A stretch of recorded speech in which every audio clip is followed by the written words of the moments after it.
So hello and welcome everybody, मैं Gulshan Kumar and I hope आप सभी लोग अच्छे होंगे।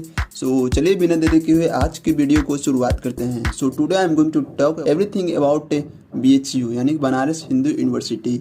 सो आज हम BHU के बारे में A to Z जानकारी हासिल करने वाले हैं। सो सबसे पहले मैं कंटेंट सेलेक्ट करके ले आया हूँ कि किन किन टॉपिक पे आज हम BHU के बारे में डिस्कस करेंगे, और जिन भी टॉपिक पर डिस्कस करेंगे उस टॉपिक के बारे में पूरे डिटेल से जानकारी हासिल करेंगे। सो चलिए बिना देरी के आगे बढ़ते हैं। सो सबसे पहले मैं यहाँ पर कंटेंट से दिखा देता हूँ आपको कि कौन कौन सा टॉपिक पे डिस्कस करने वाले हैं।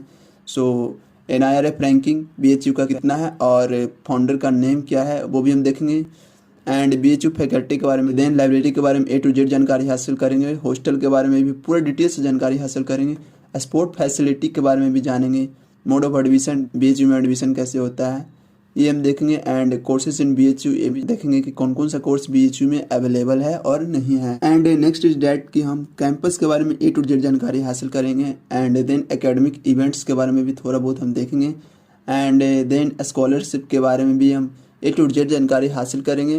देन हम फीस स्ट्रक्चर के बारे में भी पूरे डिटेल से जानकारी हासिल करेंगे कि कौन सा कोर्स में कितना फीस लगता है। एंड नेक्स्ट इज डैट कि हम इंफ्रास्ट्रक्चर के बारे में पूरा डिटेल से जानकारी हासिल करेंगे, एंड एट द एंड हम प्लेसमेंट के बारे में टोटली जानकारी हासिल करेंगे कि कौन सा कोर्स का कैसा प्लेसमेंट है, मीडियम प्लेसमेंट कैसा है, कौन सा कोर्स में लास्ट ईयर कौन सा कोर्स में कैसा प्लेसमेंट गया था, ये सब हम सारी जानकारी हासिल करेंगे। सो चलिए बिना देरी किए आगे बढ़ते हैं। यदि आपको ये वीडियो अच्छा लगे तो लाइक एंड सब्सक्राइब जरूर कर दें। सो चलिए अब हम आगे बढ़ते हैं। सो सबसे पहले हम देख लेते हैं NIRF रैंकिंग और फाउंडर का नाम। सो NIRF रैंकिंग BHU का 5th एंड इनका फाउंडर का नाम है जो पंडित मदन मोहन मालवीय। एंड नेक्स्ट अब हम देख लेते हैं BHU का फैकल्टी के बारे में पूरी डिटेल से जानकारी हासिल करते हैं। सो चलिए इसका वेबसाइट पर चलते हैं और BHU का फैकल्टी के बारे में A to Z जानकारी हासिल करते हैं।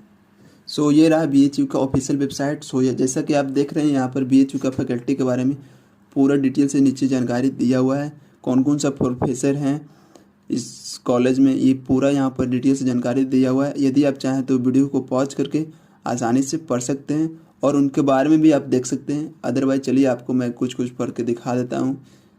जैसे यहाँ पर हैं प्रोफेसर अखिलेश सिंह रघुवंशी, ये MSc and PhD in botany BHU, specialisation in integrated ecology and sustainability science वगैरह वगैरह। इनके बारे में A to Z जानकारी यहाँ पर दिया हुआ है। इनका ईमेल भी दिया हुआ है, मोबाइल नंबर भी दिया हुआ है, और आप चाहें तो इनका बारे में और भी जानकारी हासिल कर सकते हैं यहाँ पर BU प्रोफाइल पर क्लिक करके। सो जैसा कि आप देख रहे हैं अखिलेश रघुवंशी के बारे में A to Z जानकारी यहाँ पर आ चुका है। यदि आप चाहें तो इस वीडियो को पॉज करके इनके बारे में पूरे डिटेल से जानकारी हासिल कर सकते हैं। इसी प्रकार और भी प्रोफेसर के बारे में आप जानकारी हासिल कर सकते हैं। जैसे यहाँ पर और भी प्रोफेसर का नाम दिया हुआ है, professor Kavita Shah and professor Gopal Shankar Singh. इसी तरह से पूरे प्रोफेसर का नाम यहाँ पर दिया हुआ है। यदि आप चाहें तो पूरे डिटेल से BHU का फैकल्टी के बारे में जानकारी हासिल कर सकते हैं। सो इसके लिए आपको BHU का ऑफिशियल वेबसाइट पर जाना पड़ेगा और इनका फैकल्टी के बारे में सर्च करके आप वहाँ पर आसानी से देख सकते हैं। सो चलिए बिना देरी किए आगे बढ़ते हैं। अब हम देख लेते हैं BHU का लाइब्रेरी के बारे में A to Z जानकारी हासिल करते हैं लाइब्रेरी के बारे में। सो चलिए इसका ऑफिशियल वेबसाइट पर चलते हैं और आपको दिखाते हैं BHU का लाइब्रेरी। सो ये रहा इनका ऑफिशियल वेबसाइट BHU का, जिस पर लाइब्रेरी के बारे में पूरी डिटेल्स जानकारी दिया हुआ है। सेंट्रल लाइब्रेरी है जिसका नाम है सायाजी राव गायकवाड़ लाइब्रेरी, जो कि बनारस हिंदू यूनिवर्सिटी का है, और इसके बारे में A to Z जानकारी यहाँ पर दिया हुआ है। यदि आपको इस लाइब्रेरी के बारे में हिस्ट्री जानना है तो इस जस्ट हिस्ट्री पर क्लिक करके इसके बारे में टोटली जानकारी हासिल कर सकते हैं। यहाँ पर आप चाहें तो पढ़ सकते हैं वीडियो को पॉज करके, और यदि इस लाइब्रेरी के बारे में और भी जानकारी हासिल करना है तो साइड में दिया हुआ लिंक पर जस्ट क्लिक करके और भी जानकारी हासिल कर सकते हैं। जैसे हम इंस्टीट्यूशनल लाइब्रेरी के बारे में देख लेते हैं कि कौन कौन सा इंस्टीट्यूशनल लाइब्रेरी इसमें अवेलेबल है। सो यहाँ पर जैसे दिया हुआ है IIT BHU main library, institute of agriculture science. आप चाहें तो इन पर्सनल लाइब्रेरी के बारे में भी इस पर क्लिक करके इसके बारे में टोटल जानकारी हासिल कर सकते हैं। और भी इनके बारे में दिया हुआ है कि सर्विस कैसा है, जनरल इन्फॉर्मेशन और मनमोहन डिजिटल लाइब्रेरी वगैरह वगैरह, टोटल डिटेल्स यहाँ पर दिया हुआ है। यदि आपको BHU लाइब्रेरी के बारे में और भी जानकारी जानना है तो इसका ऑफिशियल वेबसाइट पर जाकर के आप देख सकते हैं। सो अब हम देख लेते हैं BHU का हॉस्टल के बारे में कि क्या हॉस्टल है या नहीं है, और है तो किस प्रकार से इसमें हॉस्टल अवेलेबल है। सो फॉर नेशनल स्टूडेंट के लिए अलग हॉस्टल है और इंटरनेशनल के लिए अलग हॉस्टल है, एंड मेल के लिए अलग हॉस्टल है और फीमेल के लिए भी अलग हॉस्टल है। नेशनल में भी मेल के लिए अलग है और फीमेल के लिए अलग है, और इंटरनेशनल में भी मेल के लिए अलग और फीमेल के लिए अलग। अब कौन कौन सा हॉस्टल इसमें अवेलेबल है, चलिए उसके बारे में भी हम देख लेते हैं। सो जैसा कि आप देख रहे हैं, हॉस्टल फॉर स्टूडेंट मेल, यानी कि मेल के लिए कौन कौन सा हॉस्टल है यहाँ पर टोटली यहाँ पर दिया हुआ है। टोटल 41 हॉस्टल है जो मेल स्टूडेंट के लिए है, एंड कितना सीट किस हॉस्टल में है वो भी यहाँ पर दिया हुआ है। जैसे यहाँ पर देख सकते हैं टोटल नंबर ऑफ रूम दिया हुआ है, total number of intake capacity, total hostellers, common room, store वगैरह वगैरह, और किस फैकल्टी के लिए कौन सा हॉस्टल है यहाँ पर टोटल जानकारी दिया हुआ है। सो यदि आप चाहें तो इस वीडियो को पॉज करके आसानी से पढ़ सकते हैं। चलिए अब हम दिखा देते हैं आपको गर्ल्स के लिए कितना हॉस्टल अवेलेबल है। सो हॉस्टल फॉर फीमेल पर क्लिक करके यहाँ पर आप देख सकते हैं। सो यहाँ पर दिया हुआ है hostel accommodation for student female, यानी कि गर्ल्स स्टूडेंट के लिए 21 हॉस्टल अवेलेबल है, और कितना रूम किस हॉस्टल में है वो भी यहाँ पर दिया हुआ है, और कितना कैपेसिटी और common room, store room totally दिया हुआ है, और कौन सा फैकल्टी के लिए कौन सा हॉस्टल है और नहीं है वो भी यहाँ पर दिया हुआ है। यदि आप चाहें तो इस वीडियो को पॉज करके आसानी से पढ़ सकते हैं। और यहाँ पर इंटरनेशनल स्टूडेंट के लिए भी हॉस्टल दिया हुआ है। यदि आप चाहें तो इस वीडियो को पॉज करके इंटरनेशनल स्टूडेंट का हॉस्टल का लिस्ट भी आप देख सकते हैं। सो बिना टाइम वेस्ट किए हुए अब हम आगे बढ़ते हैं, एंड आई होप आपको ये वीडियो अच्छी लग रही हो। यदि आपको ये वीडियो अच्छी लग रही हो तो लाइक एंड सब्सक्राइब जरूर कर दें। सो अब हम आगे बढ़ते हैं। सो अब हम देख लेते हैं स्पोर्ट फैसिलिटी के बारे में कि बीएचयू का स्पोर्ट फैसिलिटी कैसा है और कौन कौन सा ग्राउंड है। सो यहाँ पर लिखा हुआ है, साफ साफ अक्षरों में लिखा हुआ है, BHU currently has a football ground, cricket ground, basketball court, 2 volleyball court, 3 tennis court, 5 squash court and a swimming pool. The university also has facility for various indoor game like yoga and archery, यानी कि BHU में आपको एक football ground मिल जाएगा, cricket ground मिल जाएगा, basketball court मिल जाएगा, 2 volleyball court मिल जाएगा, and 3 tennis court भी मिल जाता है, और आपको 5 स्क्वैश कोर्ट भी मिल जाता है, और एक स्विमिंग पूल भी उसमें अवेलेबल है, जो कि अच्छी बात है क्योंकि बहुत सारे यूनिवर्सिटी में स्विमिंग पूल नहीं रहता है, बट इसमें है। एंड यूनिवर्सिटी के पास कुछ इंडोर गेम भी है जैसे योगा, आर्चरी, टीसी।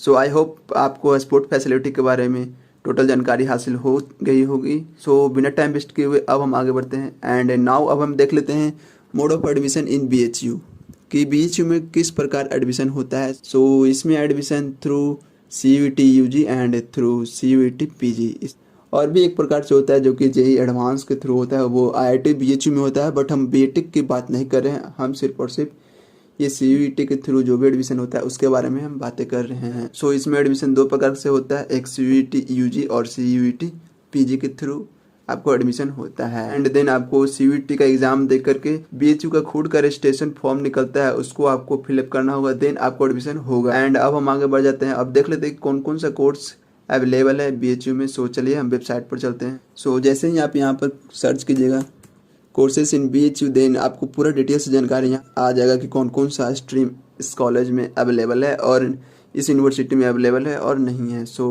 यहाँ पर देख सकते हैं animation and design, arts, humanity and social science, commerce, computer application and IT, education, engineering and architecture, hospitality and tourism, law, management and business administration वगैरह वगैरह, और भी यहाँ पर जानकारी दिया हुआ है, pharmacy science, medicine and allied science, total details यहाँ पर दिया हुआ है। यदि आपको किसी के बारे में जानकारी हासिल करना है कि किस स्ट्रीम में कौन सा कोर्स अवेलेबल है और कितना सीट है वो भी दिया हुआ है। सो जैसे ही यदि आपको जानना है कॉमर्स के बारे में कि कौन कौन सा कोर्स इस स्ट्रीम में अवेलेबल है एंड कितना सीट खाली है वो भी आप देख सकते हैं। सो जैसे ही आप इस पर क्लिक कीजिएगा टोटली आ जाएगा कि कौन सा कॉलेज में कितना सीट अवेलेबल है। सो जैसे कि आप यहाँ पर देख सकते हैं बीकॉम में आपको 651 सीट अवेलेबल है, बीकॉम ऑनर्स में आपको 230 सीट अवेलेबल है। इसी प्रकार टोटल जानकारी यहाँ पर दिया हुआ है। आप यहाँ पर चाहें तो अपना स्ट्रीम को चेंज कर करके आप सभी के बारे में देख सकते हैं कि कौन सा कॉलेज में कौन सा कोर्स अवेलेबल है और कितना सीट है, वो टोटल जानकारी यहाँ से हासिल कर सकते हैं। सो चलिए बिना टाइम वेस्ट किए हुए अब हम आगे बढ़ते हैं और भी कुछ हम जानकारी हासिल कर लेते हैं। सो इसका कैंपस के बारे में हम टोटल जानकारी अब देख लेते हैं।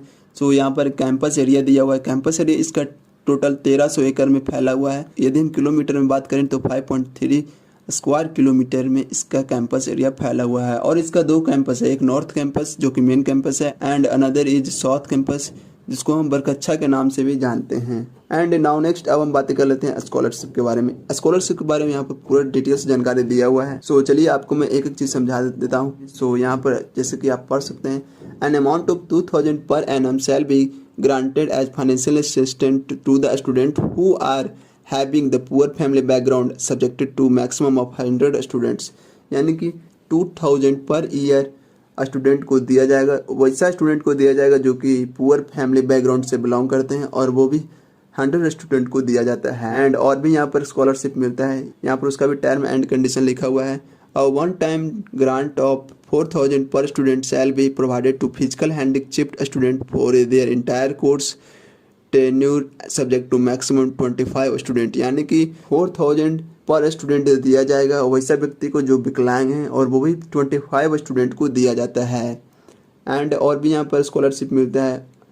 सो आप यहाँ पर देख सकते हैं, all the blind students shall be entitled to get free lunch and dinner and amount of 5000 per annum per head as financial assistance to maximum of 20 student will be provided. यानी कि ब्लाइंड स्टूडेंट के लिए भी यहाँ पर scholarship available है, और उनको लंच और डिनर वगैरह सब कुछ फ्री में प्रोवाइड किया जाता है, और उनको 5000 रुपीज़ पर एनम भी प्रोवाइड किया जाता है, और वो भी मैक्सिमम 20 स्टूडेंट को दिया जाता है। एंड नेक्स्ट अब हम बिना देरी किए आगे बढ़ते हैं। अब हम मोर इम्पोर्टेंट फीस स्ट्रक्चर के बारे में टोटल जानकारी हासिल कर लेते हैं।